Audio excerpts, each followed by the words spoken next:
think it's 2 million people that commute every day from New Jersey to New York City. These ferries have been running for years, decades, over a century. Before the bridge and the tunnels were built, everyone that from New Jersey would commute on a ferry. I was born right here in a town called Englewood. My aunt came over in 1975, had a place for my mom to stay. So once I was born, my mom thought it was still a better place for me to live in Colombia.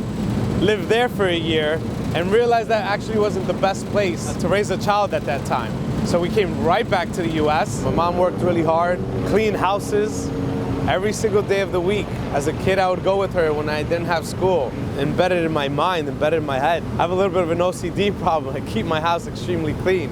I keep things in order. And she would tell me, Andres, you know, you're the man in the house.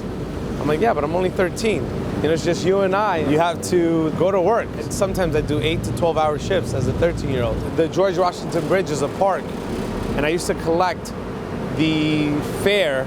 I've always liked living in the Jersey side. Do everything in New York, but home is right here. It's definitely more peaceful than the structured chaos we have going on over there.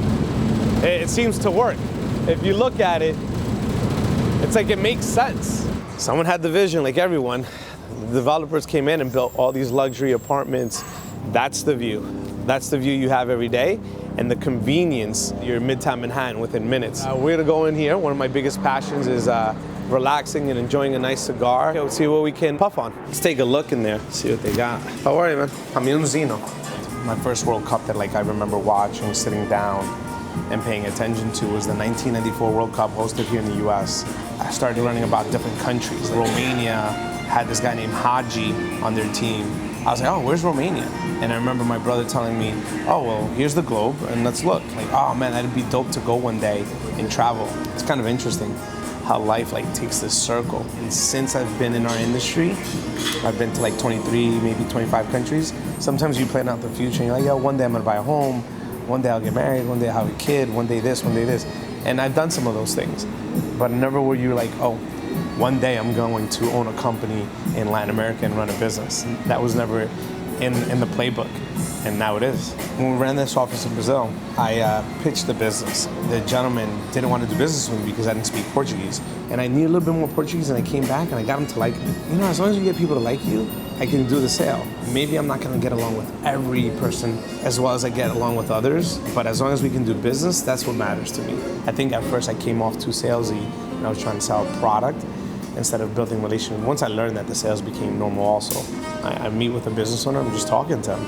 I'm just getting to know them and building a relationship with them.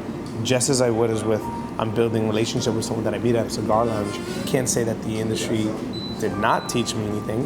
It definitely has, but it's naturally who I am, is meet someone, make friends. We all have the common goal. We all understand what's the goal at hand as long as we attack it. And I want to be the coach that everyone wants to come to. So you're always going to be developing to become that coach. Players leave teams because of the coach at times. The only reason you're not successful is because you haven't helped others. Until you help others, you won't become successful. I'm helping you grow, and if I help you grow, I grow. It's not just help one person, help several people grow. If they're in the right place, I'll be in the right place that I need to be. We all want to grow. We all want something to better our life. One common goal I've found in everyone is they all want to do something directly or indirectly for their family. I want to buy a house in Latin America so that the whole family can have a place to go to. To get to that goal, there's going to be challenges, and I know there's going to be challenges. While I'm doing that, give myself little breaks here and there where you need to clear your head sometimes, and traveling I think is the best way to do that. I don't want to travel and backpack around the world. I'm not into staying at a hostel. I want to go to a nice dinner and I want to go to nice hotels. I want to go see the culture too, but I want to stay in nice places. If I don't want to be like, oh, I'm retired, I'm done. The moment you stop giving focus on your industry, you have nothing to want to wake up for. Like, what am I motivated to do? So the business motivates you. So we're doing a thing for our company website, and I just did an interview. Oh shit, what did you smoke a cigar? Yeah. Oh my God. I know. I love this place. Bro, it's the last business day of the year, man. Sometimes you just prejudge people right away when you see it, but you don't know what it took for them to get to where they are. So when people see success, or they see people in our industry, or just successful people, they're like, oh, he has it easy. But you don't know what he did to get there. And he didn't have it easy. Yeah, that's the whole point of why you work hard, is to make it easier for yourself. It's called DFW, down for whatever. That's the sacrifice.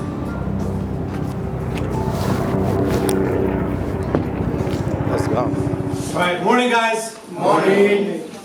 Mindset to me equals my goals. My mindset has changed. My goals are not the same. Sometimes like people talk to me and I'm like, all right, this conversation is not, it's like I'm not growing, I'm not getting better. My interaction with that person is not positive. Like there's nothing about this conversation that's positive that I need to like educate, that I'm educating myself and I'm learning something.